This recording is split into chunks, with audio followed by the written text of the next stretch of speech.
everyone, you're watching Eagle News International, Switzerland edition. We live in interesting times. I'm Christine Benedicto. Today's headlines: an Ebola outbreak erupts in the Democratic Republic of Congo. Return to normal life of child soldiers in South Sudan. In lifestyle, ice on Bern, Switzerland's capital city. A trip to Ghent, one of Belgium's hidden gems. In sports, people on the go in Geneva, Switzerland for WHO's Walk the Talk Challenge. And the Champions League final.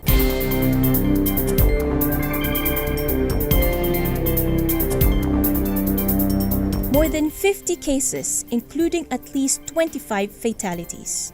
The deadly virus Ebola, named after a river in the Democratic Republic of Congo, or DRC, has once again stricken the country.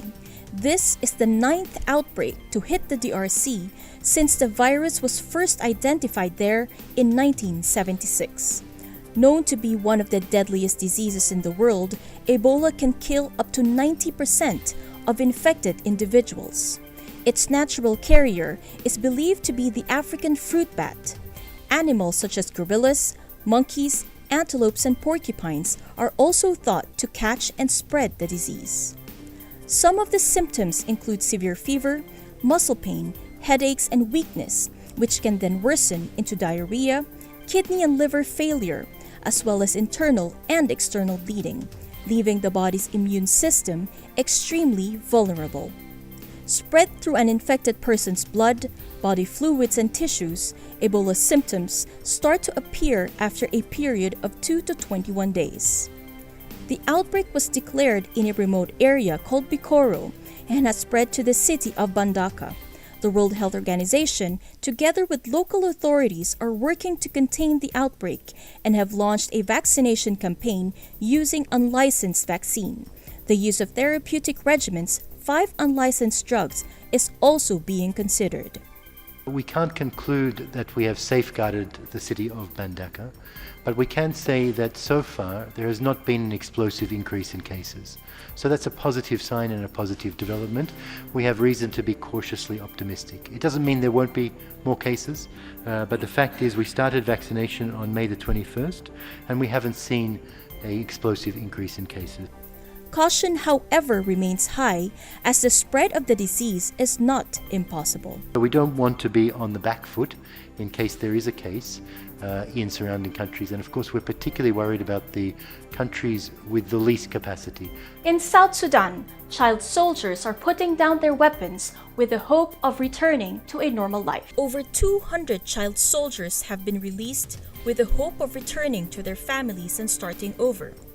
In an effort to make their transition back to civilian life easier, these former child soldiers are given books, pens, clothing, and other items important in daily life. Many of these children were forced to join the fighting by armed groups. Left alone after their parents had been killed, going with the militias seemed for many the only way to survival. The main challenge now is the child soldiers move back into their communities, such as gaining education and finding jobs. But with South Sudan still embroiled in civil war, the task remains extremely difficult. As a former child soldier, Alfred Orono, head of the United Nations mission in South Sudan, has first-hand experience of what these children had gone through and the challenges that lie ahead.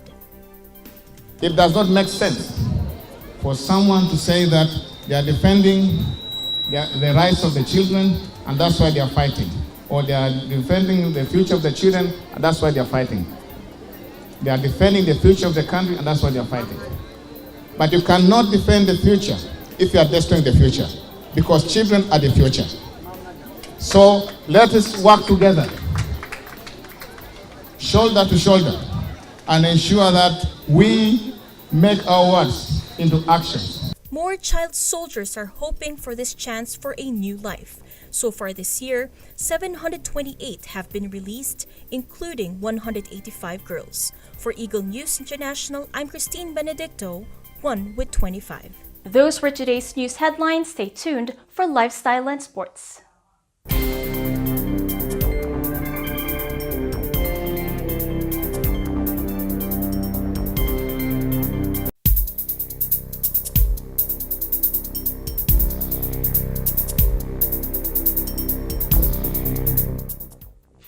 Welcome to Lifestyle with stories on what to see, learn and experience in continental Europe and Africa. Today, let's discover the different spots to visit in the old town of Bern, Switzerland. Here's Theodeline Weissa with the details. The old town of Bern, the capital city of Switzerland, is a UNESCO World Heritage Site. Come and join me on my tour on this wonderfully preserved old city. The old town is located in the heart of Bern and is surrounded by the River. It has a lot of charm, especially due to its detailed architecture. Just walking down the streets, you can quickly appreciate its beauty.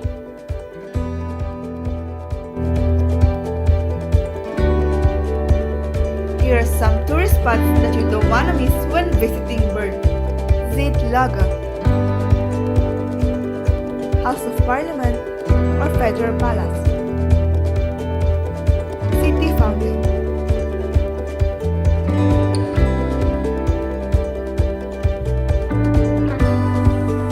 Bern Park,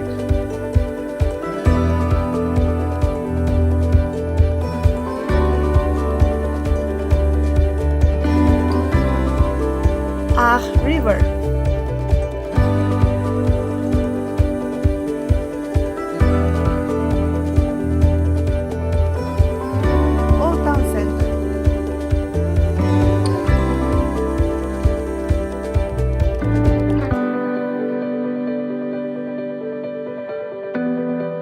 You can enjoy all of this within one day, during which you'll discover how a little walk can lead you in exceptional beauty. I hope I convinced you to add this down on your bucket list. Till next time, I'm Theodeline Weissa, EBC correspondent from this state, Switzerland, and I am one with 25. Let's head to Belgium to see the historical city of Ghent. Our Benelux Bureau reports.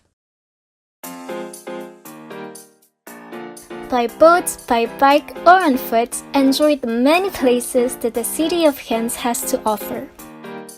Do you want to sit back and relax? Then enjoy the traditional boat trip on Ghent's gentle waters.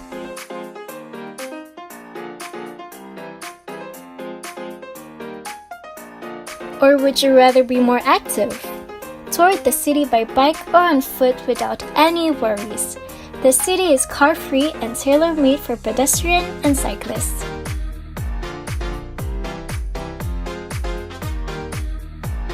Have you made up your mind? Then you are ready to go. First stop in the historical city of Ghent, Korenmarkt, or in English, Wheat Market. Ghent's city square, one of the most famous tourist locations. The square is also surrounded by historical buildings that are now restaurants or shops.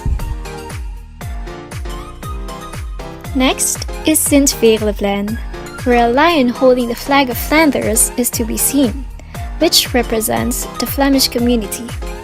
The statue was set there for the World's Fair, held in 1913. And in front of this monument, you'll find the Gravensteen, Castle of the Counts in English, a medieval fortress built in 1180. Make sure to go inside the castle to learn not only about the thrilling history behind it, but also to see the historical collections of weapons used in that time. If there's any specialty that you must taste from Ghent, it's certainly the Kubbeldom candy. It is also called the cone-shaped Belgian candy, or in Dutch, Gentse Neus. This raspberry-flavored candy is relatively hard on the outside, but gelatinous on the inside. This city has much more to offer than what you just saw. Ghent is a city that you have to experience and see for yourself. Here in Ghent, Belgium, I'm Marianne Naslidausin, your EBC correspondent, and I'm one with 25. There you go for today's lifestyle stories from continental Europe and Africa. I am Man Glauser, and I am one with 25. Up next, sports.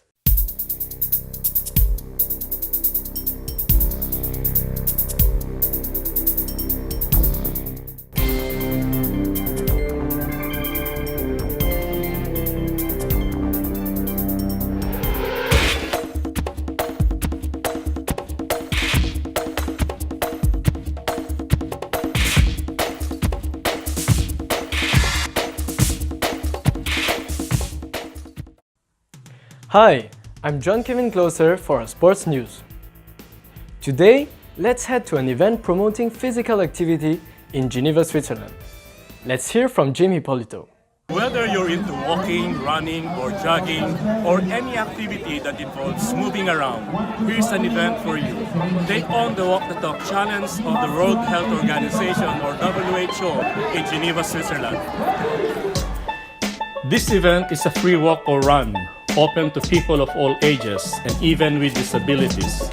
One of its aims is to launch a global movement to promote health and particularly physical activity as part of a healthy, sustainable future. Hundreds of participants join the challenge.